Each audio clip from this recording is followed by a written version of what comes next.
It comes back to vested interests.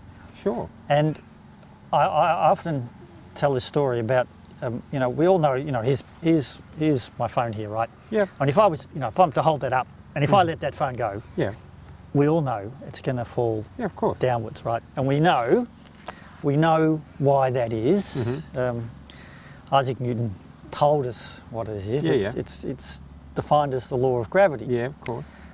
But I say this to people in all my classes. I said, if the law of gravity had a vested interest, Yep. in other words, if there was huge money to be made by course. knowing what that law of gravity was, then the law of gravity would not have been discovered yet. It would be hidden secret knowledge. Oh, okay. It is the same with what I call, or what is known to economists as the law of economic rent. Mason Gaffney wrote a great book called The Corruption of Economics. Yep. And he demonstrates in that book how the law of economic rent was deliberately written out of economic textbooks in the very early 1900s. And it was done so that the factor of land would not be recognised for what it is.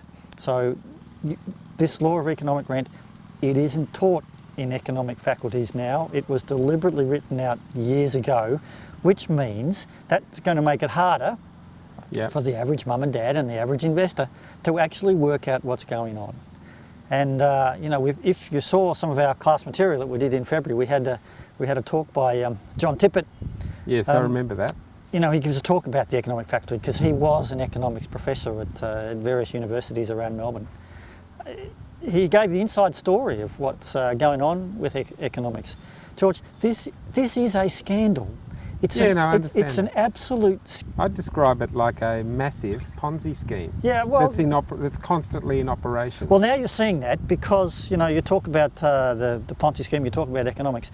We've got to the stage now where governments and the elite and the owners of this economic rent, they cannot afford another collapse. They simply can't. So they now have to do everything under the sun. They have to do everything possible to the system to stop it from always collapsing.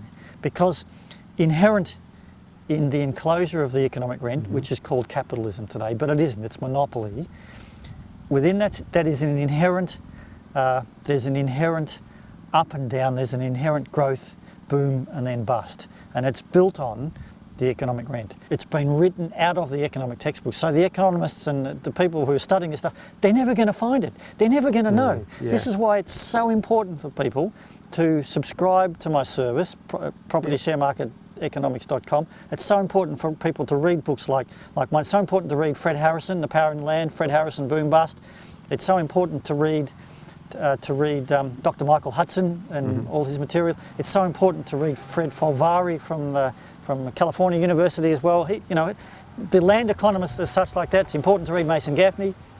The land economists know what's going on because they've put land back into their models. It's so important to read that stuff. That's what I've done too.